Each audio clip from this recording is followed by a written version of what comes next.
examiner les causes profondes des différentes violations graves des droits de l'homme que nous avons connues dans notre pays. Nous avons connu plusieurs guerres à répétition.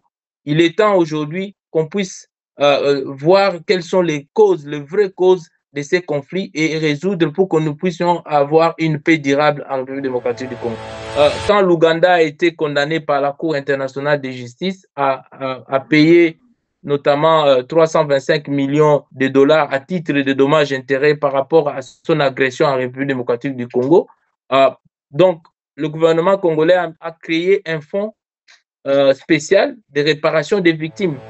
Et à travers cette commission, on donnera la possibilité aux différentes parties prenantes, notamment les victimes, les communautés affectées, à venir témoigner dans cette commission. Et je pense que la commission Vérité et Réconciliation, qui va mener des enquêtes sur le terrain, pourra aussi écouter les victimes. Parce que, Symphorien, ce qui est plus important, il faudrait qu'on puisse arriver à savoir quelles sont les causes profondes de ces affrontements intercommunautaires dans notre pays.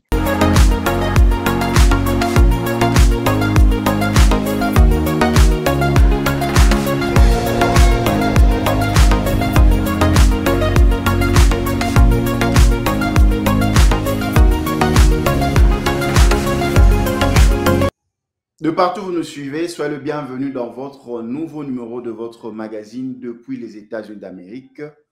Nous allons parler de la justice transitionnelle. La République démocratique du Congo a connu des affres de la guerre suite aux groupes armés à l'est de la République démocratique du Congo, commettant des crimes, laissant des femmes veuves, laissant des orphelins et des crimes ignobles commis sur la femme. Les violences de guerre, tous ces affres de la guerre, il fallait trouver une solution pour pouvoir dire le droit, le bon droit. Quel est le droit adapté à de telles circonstances? Pour en parler, nous avons besoin d'être éclairés par un expert international en la matière afin de pouvoir lever les voiles sur certains contextes. Et nous allons aller en contact avec la Belgique, plus précisément à Bruxelles, où nous sommes en connexion avec Dallas, dans l'État du Texas, aux États-Unis, recevoir le participant à notre programme. Nous recevons pour vous, depuis Bruxelles, le professeur Eugène Bakama Bopé, qui est le président du Club des Amis du Droit. Professeur, nous vous saluons. Bonsoir, Symphorien. Bonsoir à tous les téléspectateurs de votre émission. Professeur, il y a un sujet qui vraiment est difficile d'être abordé. C'est la raison pour laquelle il faut s'enquérir auprès des experts. Professeur, est-ce que vous pouvez vous présenter aux téléspectateurs afin de comprendre que tout ce que vous êtes en train de dire, c'est à la lumière de vos recherches et de scientifiques? Professeur Eugène Bakama. Merci beaucoup. Merci, Symphorien, pour cette opportunité que vous me donnez d'intervenir dans cette émission pour parler d'un sujet aussi complexe que la justice transitionnelle. Vous savez que c'est une matière nouvelle et qui est très complexe. Donc, moi, j'ai fait ma thèse à l'Université d'Aix-Marseille en droit privé. Et donc, je travaille depuis plusieurs années sur cette thématique de justice transitionnelle et aussi sur la justice pénale internationale. Donc, c'est la raison pour laquelle j'interviens à cette émission au nom du Club des Amis du Droit du Congo. Là, nous avons placé notre base et nous certifions que le professeur est qualifié pour en parler parce qu'il est parmi ces rares scientifiques qui maîtrisent cette notion de justice transitionnelle. Nous entrons directement vers les eaux profondes. Professeur, notre première préoccupation, pouvez-vous expliquer en quoi consiste exactement la justice transitionnelle et comment elle pourrait bénéficier aux victimes de la guerre à l'est de la RDC? Ok, merci beaucoup pour cette question. Pour faire simple, la justice transitionnelle, c'est l'ensemble, on appelle communément la justice transitionnelle, l'ensemble de mécanismes judiciaires et extrajudiciaires qui permettent à une société qui sort d'un contexte de conflit ou d'un passé violent avec des violations graves des droits de l'homme pour aller dans un contexte paisible, de pouvoir un avenir meilleur plutôt. Donc, c'est pour ça qu'on utilise ces mécanismes de justice traditionnelle pour essayer de résoudre le passé violent d'un pays. Et maintenant, par rapport à votre deuxième question, donc votre sous-question, comment cette justice peut profiter aux victimes? Vous savez que la République démocratique du Congo, parce qu'il faut brosser le contexte, c'est un pays qui a connu plusieurs crimes, plusieurs conflits. Et aujourd'hui, malheureusement, ces conflits continuent encore, notamment dans la partie Est avec la guerre du M23. Donc, je disais que ces contextes marqués par des violations graves des droits de l'homme qui n'ont pas trouvé de réponses concrètes, notamment, je parle ici de crimes qui ont été commis avant l'avènement de la Cour pénale internationale, c'est-à-dire avant le 1er juillet 2002. Ces crimes restent impunis et il faut trouver des mécanismes pour répondre à ces crimes. Et la justice transitionnelle est l'un des mécanismes qui permet aujourd'hui de répondre à ces crimes violents qui ont été commis à l'est du Congo. Et donc, je pense que la justice transitionnelle peut être une réponse à la lutte contre l'impunité dans notre pays. Professeur, on nous suit en direct parce que nous avons un programme qui passe aussi en direct. Il y a Lucie depuis Bangui qui nous pose cette question. Merci de nous suivre depuis Bangui en Centrafrique. Lucie est en train de dire ceci. Qui a mis en œuvre cette justice transitionnelle? Qui sont les législateurs de ce droit? C'est au niveau national ou international? Et pourquoi ça ne prend pas en compte les éléments de 2002 plutôt? Vous savez, la justice transitionnelle, parce que d'aucuns pensent que la justice transitionnelle, c'est une justice qui vient remplacer la justice pérenne. Non. Ici, il s'agit des mécanismes, pour bien expliquer à nos téléspectateurs qui nous suivent, il faut savoir que généralement, quand il y a des crimes qui ont été commis ou quand il y a des crimes de masse, l'appareil judiciaire classique se trouve dans une situation d'inefficacité qui ne lui permettent pas de poursuivre les auteurs des crimes. C'est ainsi que dans le cadre de la justice traditionnelle, et on aura le temps d'expliquer en long et en large, il y a 4 piliers importants au niveau de la justice traditionnelle. Le premier pilier, c'est la recherche de la justice. Ça veut dire qu'on doit mettre en place des mécanismes judiciaires pour poursuivre les auteurs des crimes. Deuxième pilier important de la justice traditionnelle, c'est la recherche de la vérité. Ça veut dire que quand il y a eu plusieurs crimes qui ont été commis, il y a eu des auteurs, il y a des victimes, on met en place un mécanisme qui permet à ce que les victimes puissent venir témoigner de la souffrance qu'ils ont endurée pendant la violation des crimes ou pendant le contexte conflictuel. Et après, troisième pilier aussi important de la justice traditionnelle, c'est les réparations. Et enfin, dernier pilier de la justice traditionnelle, c'est les réformes, les garanties de non-répétition, comme on le dit. Donc, voilà les 4 piliers importants de la justice traditionnelle qui permettent une société qui sort d'une situation conflictuelle et qui veut aller dans un avenir apaisé, meilleur, de mettre en place pour que les victimes puissent trouver satisfaction par rapport à ce qu'elles ont subi comme atrocité. De partout où vous nous suivez, nous recevons pour vous le professeur Eugène Bakama Bopé, qui est le président des Amis du Club du droit en République démocratique du Congo. Nous parlons de justice transitionnelle.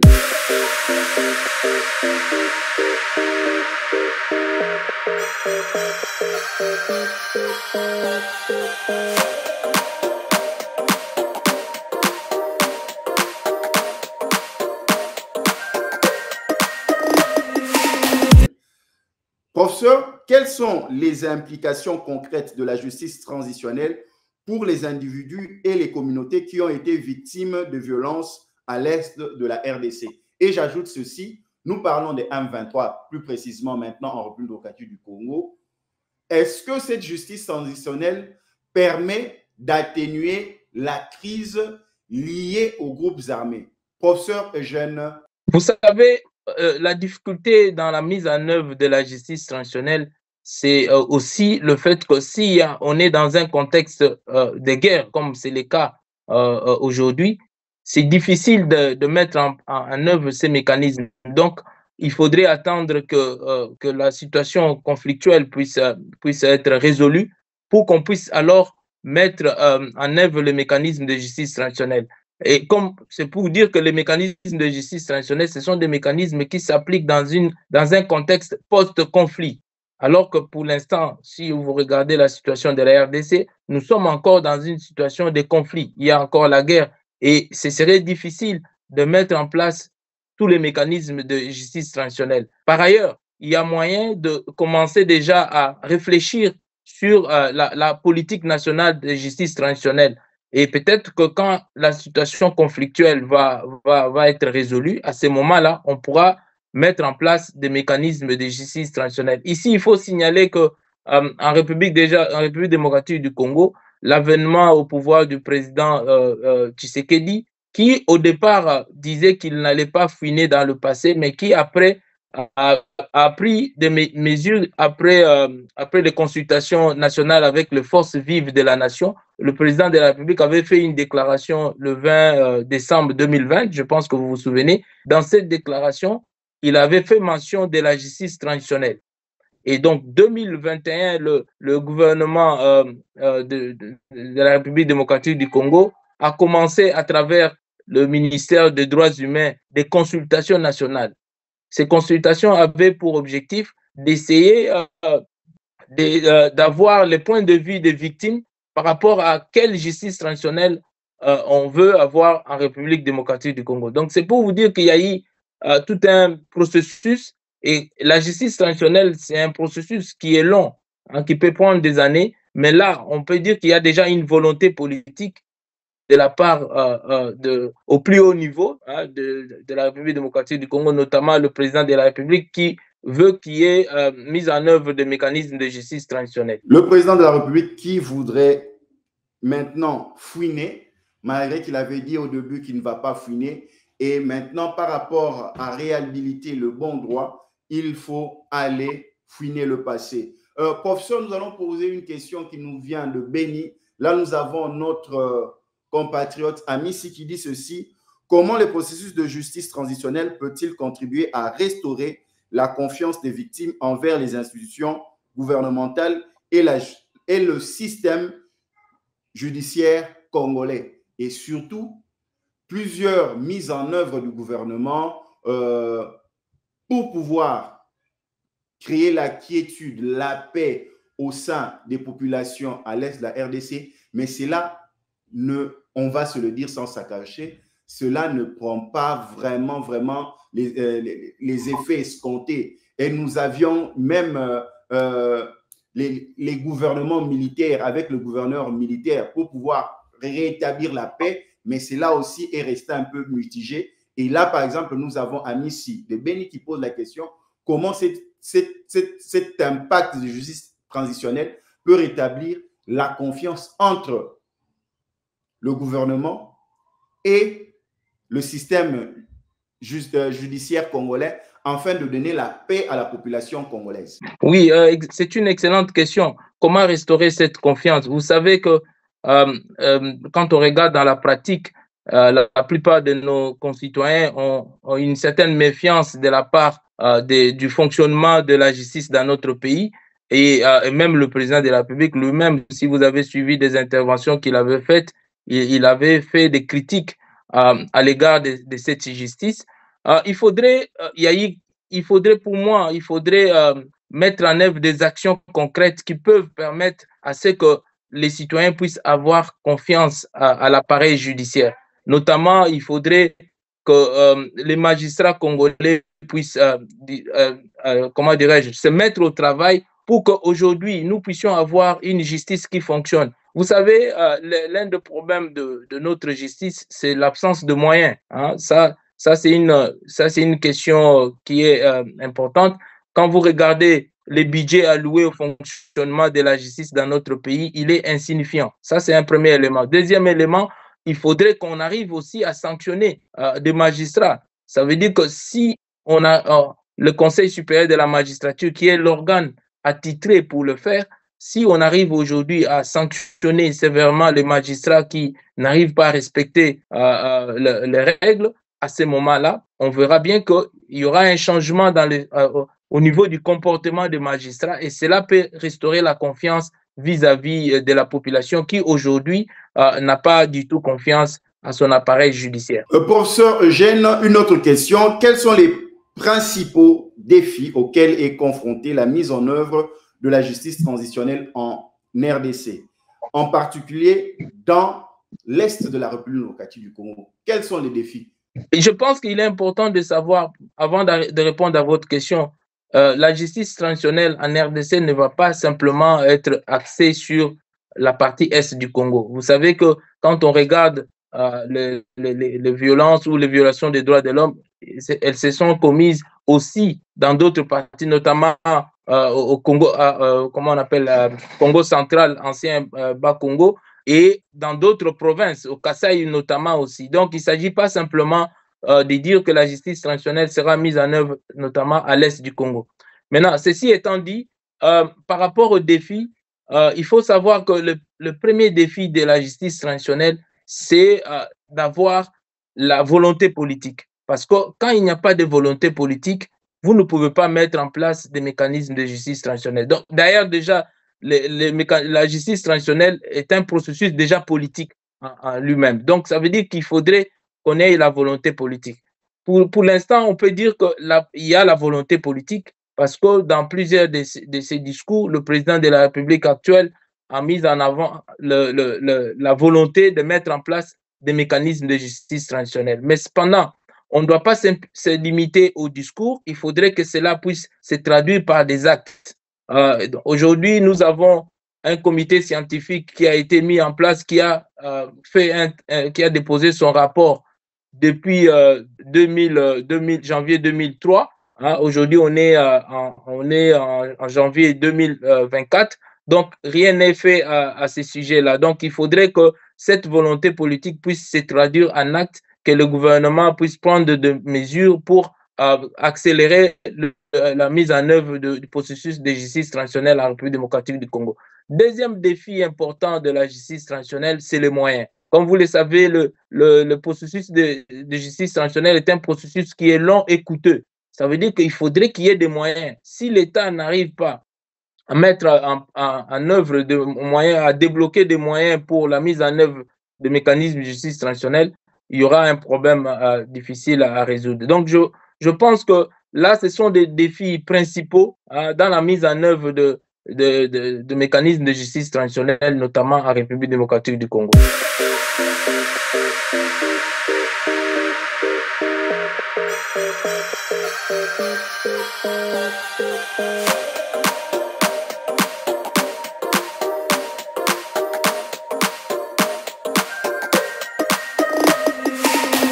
Depuis Kananga, Madame Bioma a envoyé sa question en disant comment faire impliquer les populations dans les problèmes de justice transitionnelle, sachant que les députés, les candidats députés dont les résultats du législatif ont été présentés, personne n'a pu parler de pouvoir réhabiliter dans leurs droits les victimes des affres de la guerre des groupes armés. Maintenant, nous l'associons avec notre question. Comment impliquer activement les communautés locales dans le processus de justice transitionnelle pour garantir une représentation équitable des préoccupations, des besoins des victimes? Parce que vous l'aviez dit dans votre réponse que la démarche de justice transitionnelle est éminemment politique. Or, lorsqu'on fait la politique, c'est pour le bien de la population. Comment arriver à impliquer les victimes, les communautés, pour garantir l'équité dans la réponse aux problèmes de ces victimes-là? Merci beaucoup pour cette question. La réponse, elle est simple. Je pense que le plus simple de moyens pour impliquer les communautés affectées et les victimes, c'est de faire des consultations. Donc, c'est même pour la raison pour laquelle le ministère des Droits humains avait lancé un processus de consultation nationale avec le soutien du Bureau conjoint des Nations Unies aux droits de l'homme. Et ces consultations ont porté sur 6 provinces de la République démocratique du Congo. Nous attendons la publication des résultats de ces consultations. L'idée, c'était de consulter les populations locales et aussi des communautés affectées pour avoir leur point de vue sur quel mécanisme de justice transitionnelle doit-on mettre en place en République démocratique du Congo. Donc, je pense que pour moi, le seul moyen qu'il faudrait mettre en pratique, c'est d'utiliser les consultations nationales pour avoir le point de vue de populations affectées par rapport à ce qu'ils veulent comme mécanisme de justice transitionnelle. Nous arrivons au niveau de la communauté internationale. Quel peut être l'apport de la communauté internationale?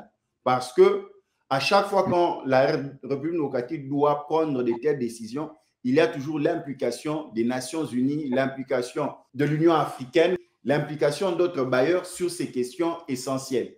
Pour moi, je pense que l'implication de la communauté internationale, c'est par rapport à un soutien qui peut être un soutien financier, parce que je vous ai dit que le mécanisme de justice transitionnelle, pour mettre en place ces mécanismes, ça demande de moyens. C'est un processus qui est très coûteux, qui demande de moyens. Donc, la communauté internationale peut aider la RDC dans le cadre bilatéral, notamment, pour soutenir le processus de justice transitionnelle en République démocratique du Congo. Mais il faudrait aussi ne pas oublier que l'appropriation nationale, comme vous savez, c'est un processus qui est aussi national, politique.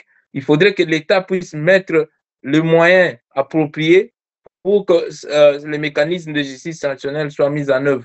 Mais la communauté internationale peut soutenir aussi le processus. Nous avons aussi l'Union africaine qui, à travers sa politique, peut soutenir aussi ces initiatives au niveau national. En quoi le gouvernement congolais peut-il assurer la coordination efficace entre les différents acteurs impliqués dans le processus de justice transitionnelle? Je pense qu'ici, par rapport à la coordination, il y a déjà un cadre qui existe. Il y a un ministère des droits humains qui a dans ses attributions la mise en œuvre des mécanismes de justice transitionnelle. Donc, le ministère peut faire cette coordination avec des partenaires, parce qu'il y aura certainement, quand le Congo va aller dans la phase de mise en œuvre des mécanismes de justice transitionnelle, à ce moment-là, on pourra avoir des partenaires qui vont travailler dans plusieurs domaines.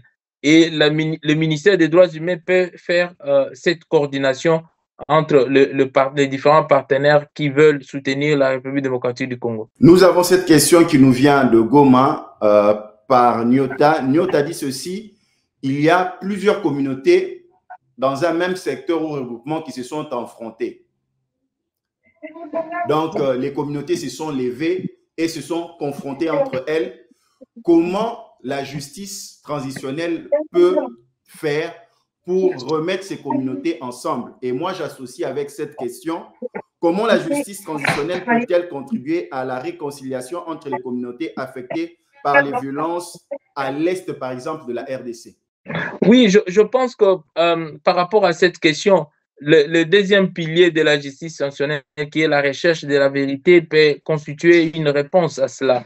Ça veut dire que dans le cadre de mécanismes qui vont être mis en place, il y aura notamment l'idée de créer une commission vérité-réconciliation, et à travers cette commission, on donnera la possibilité aux différentes parties prenantes, notamment les victimes, les communautés affectées, à venir témoigner dans cette commission. Et je pense que la commission Vérité et Réconciliation, qui va mener des enquêtes sur le terrain, pourra aussi écouter les victimes, parce que Symphorien, ce qui est plus important, il faudrait qu'on puisse arriver à savoir quelles sont les causes profondes de ces affrontements intercommunautaires dans notre pays.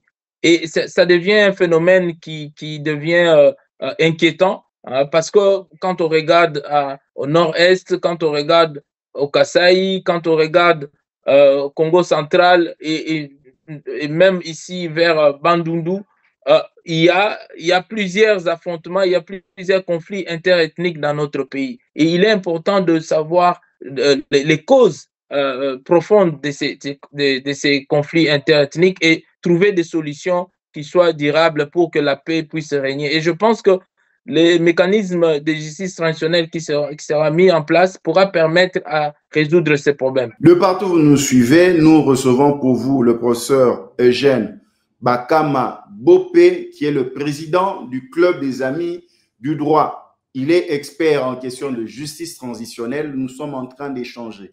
Et si vous voulez aussi le poser la question en cet instant, vous pouvez envoyer vos questions et ces questions le seront transmises.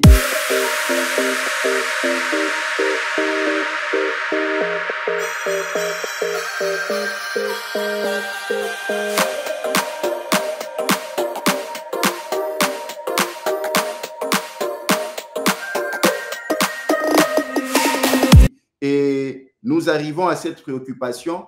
Quelles sont les leçons à tirer d'autres expériences de justice transitionnelle dans des contextes similaires et comment peuvent-elles être appliquées à la RDC? Est-ce qu'il y a des exemples de justice transitionnelle qui ont été mises en œuvre dans le monde, que cela peut aussi être appliqué dans la situation de la République démocratique du Congo? Effectivement, la République démocratique du Congo ne sera pas le premier pays à mettre en place des mécanismes de justice transitionnelle.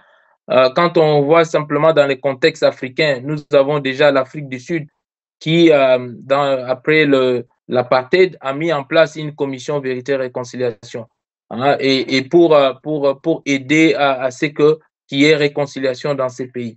Maintenant, par rapport aux leçons qu'on peut tirer, vous savez qu'en Afrique du Sud, le volet justice n'a pas été appliqué. Et ça c'est resté un goût amer pour les victimes en public sud-africaine. Et je pense que le Congo doit tirer les leçons de cet exemple parce que si on doit appliquer des mécanismes de justice transitionnelle, moi je pense que nous devons aller dans une approche holistique. Ça veut dire que d'un côté, on a la recherche de la vérité, on a des poursuites, on aura des réparations qui devront être octroyées aux victimes et il y aura des garanties, des réformes en termes de garantie de non-répétition. L'erreur de l'exemple sud-africain, c'est de n'avoir pas mis en place des poursuites pénales à l'égard des auteurs de crimes d'apartheid. Ça reste vraiment ça reste quelque chose de négatif dans le cadre du processus sud-africain. Mais il faut savoir aussi que chaque pays va décider des mécanismes par rapport à son contexte. Ça veut dire qu'à l'époque, l'Afrique du Sud, dans son contexte, avait jugé bon qu'il n'était pas important de faire des poursuites. Mais je ne pense pas que ça serait le cas en République démocratique du Congo parce que quand on voit les différentes consultations qui a eu lieu avec des victimes, les victimes veulent qu'il y ait des poursuites. On ne peut pas aujourd'hui nous amener simplement dans le sens des amnisties et on oublie qu'il y a eu des victimes et qu'il y a eu des bourreaux et que ces bourreaux-là doivent répondre de leurs actes devant la justice. Donc, je pense que par rapport à l'exemple sud-africain, on peut pour nous dire qu'on ne va pas, disons, faire du copier-coller. Il faudrait voir le contexte congolais, voir qu'est-ce qui est pertinent pour le Congo et puis avancer pour mettre en place ces mécanismes. Une question qui nous vient du Congo central de M. Didier, il dit ceci. Souvent, pour la plupart des cas, les victimes vivent dans la même communauté que leurs bourreaux. Est-ce qu'il est possible de pouvoir assurer une justice transitionnelle dans ces conditions?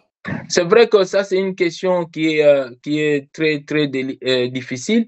Je pense qu'on peut prendre des mesures de protection à l'égard des victimes pour qu'il n'y ait pas de représailles. Parce que, comme vous le savez, bien souvent, quand on va mettre en place des mécanismes de recherche de vérité, notamment les commissions vérité et réconciliation, et quand on va appeler les victimes à venir témoigner, la plupart des victimes auront peur de venir par risque de représailles. Donc, c'est pour ça que le pouvoir public, le gouvernement devra prendre des mesures, des mécanismes pour protéger ces victimes-là à ne pas avoir peur de représailles de la part de ces auteurs ou de ces bourreaux. Une autre question, comment garantir que la justice transitionnelle prend en compte les besoins spécifiques des femmes victimes des violences sexuelles dans la région? Ça, c'est une grande préoccupation. Effectivement, c'est une question qu'il faudrait vraiment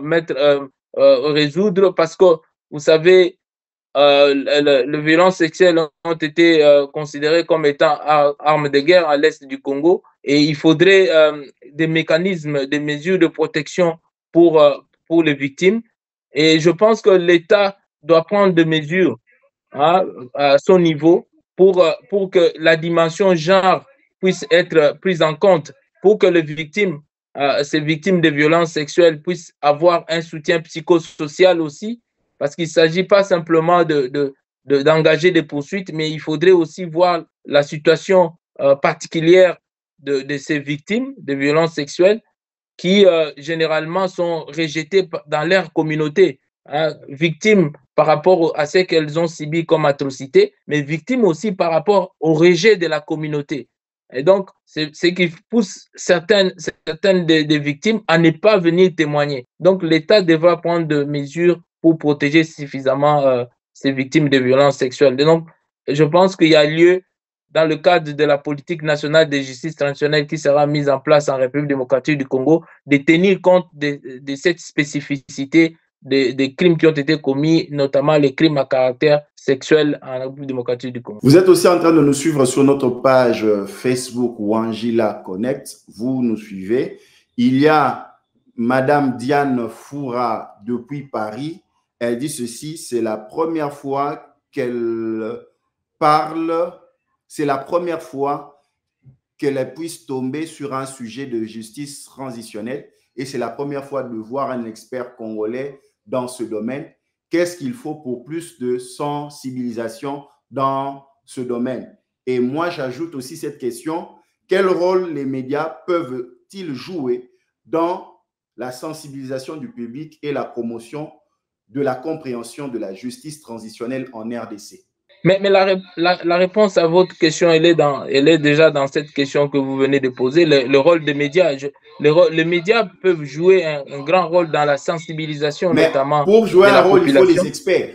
Évidemment, il faudrait les consulter et c'est ce que vous venez de faire en consultant un des experts dans le cadre de la justice transitionnelle parce qu'il y a plusieurs experts congolais qui travaillent sur cette thématique-là. Donc là, ça aussi, c'est cette émission que nous sommes en train de faire contribue à la sensibilisation de mécanismes de justice transitionnelle pour qu'aujourd'hui, les gens puissent comprendre qu'est-ce que c'est la justice transitionnelle.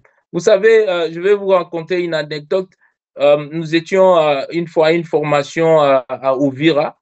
Je pense que vous connaissez la ville d'Ouvira. Et il y avait des magistrats aussi qui étaient dans cette formation-là. Et un des magistrats avait posé la question de savoir, ben, si vous, aujourd'hui, vous nous amenez la justice transitionnelle, qu'est-ce que nous allons devenir parce que nous sommes là, magistrats. Et si vous voulez appliquer la justice transitionnelle en République démocratique du Congo, est-ce que cela veut dire que nous devons aller au chômage ou à la retraite? Je pense que ça démontre qu'il y a quand même l'absence de compréhension de la justice transitionnelle. Et nous avons répondu à cette question en disant que non, la justice transitionnelle a plusieurs piliers, plusieurs volets. La justice est un des piliers de la justice transitionnelle. Et quand on parle de la justice, qui sont ces acteurs de la justice? Ce sont des magistrats qui sont là pour dire le droit. Donc, il ne s'agit pas ici de venir remplacer des magistrats qui sont déjà là, parce que c'est eux qui vont appliquer les mécanismes de justice transitionnelle, notamment dans le volet recherche de la justice. Donc, c'est un exemple pour vous dire qu'il y a plusieurs, il y a plusieurs incompréhensions du volet justice transitionnelle. Donc, c'est important que les médias puissent jouer un rôle de sensibilisation ou de promotion de la justice transitionnelle.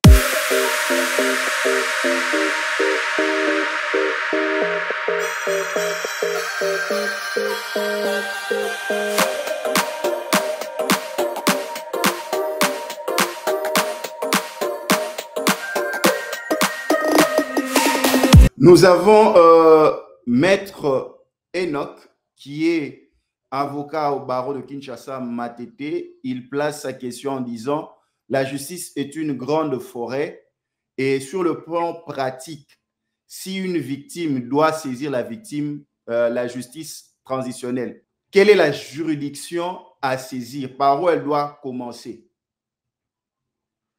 Non, il ne s'agit pas, c'est pour ça que je suis en... Et d'ailleurs, c'est bien que vous puissiez poser cette question, c'est pour éclairer la lanterne de ceux qui nous suivent. La justice transitionnelle, c'est l'ensemble des mécanismes. Ce n'est pas une juridiction qui est créée à laquelle les victimes doivent aller saisir. Non, ce sont des mécanismes. Et dans ces mécanismes, je vous ai dit qu'il y a des mécanismes extrajudiciaires et des mécanismes judiciaires. Parmi les mécanismes judiciaires, il y a la justice pérenne classique que vous connaissez.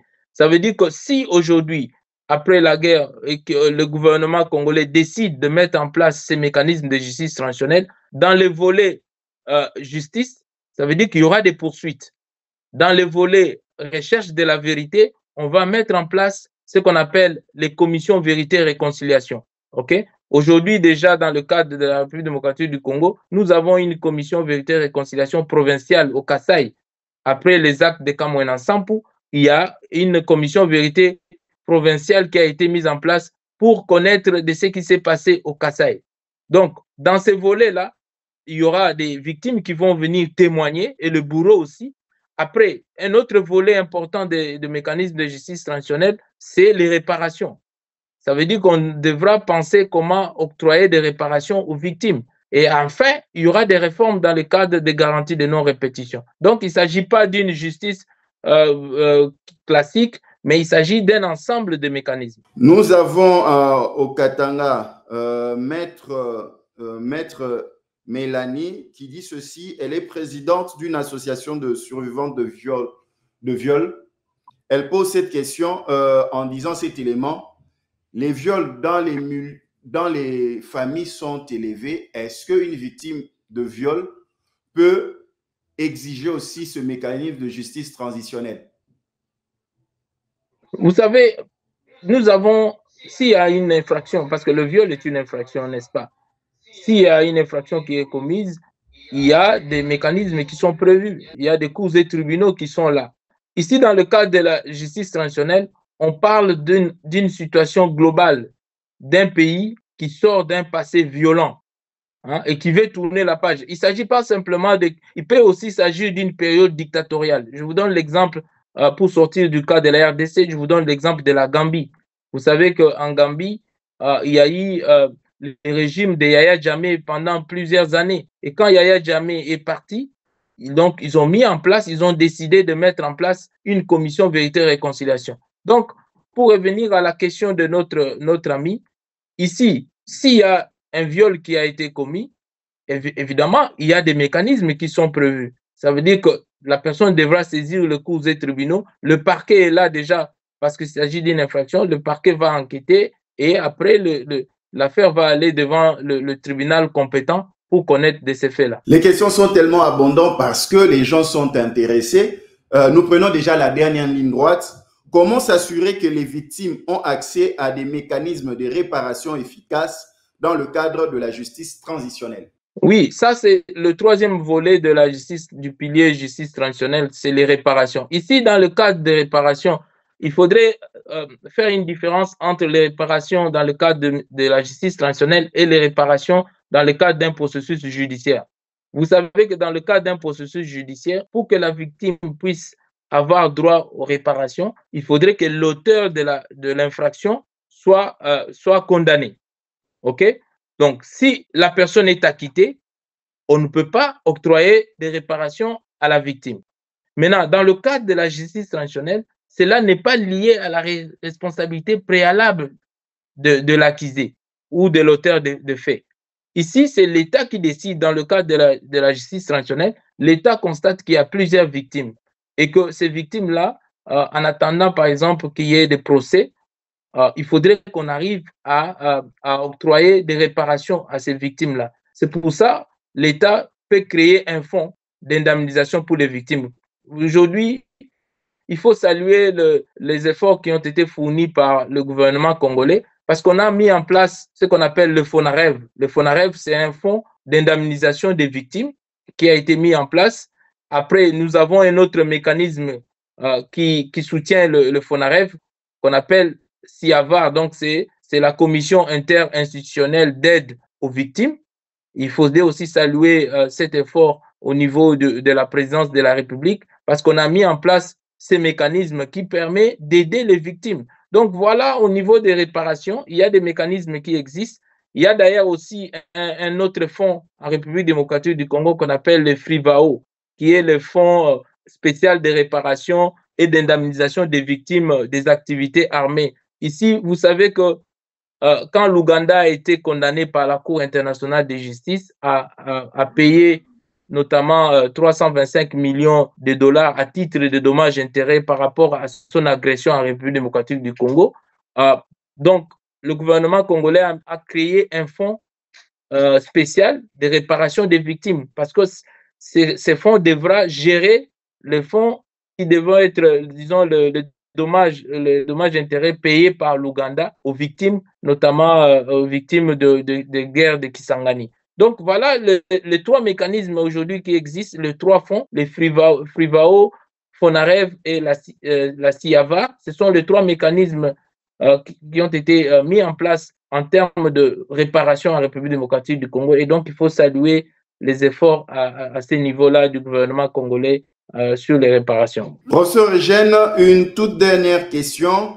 Comment la justice transitionnelle peut-elle contribuer à la stabilité à long terme des régions déstabilisées en République démocratique du Congo? Vous savez, ça c'est, je vais dire, en réalité, on devait même envisager d'avoir un mécanisme de justice sanctionnelle régionale, ok?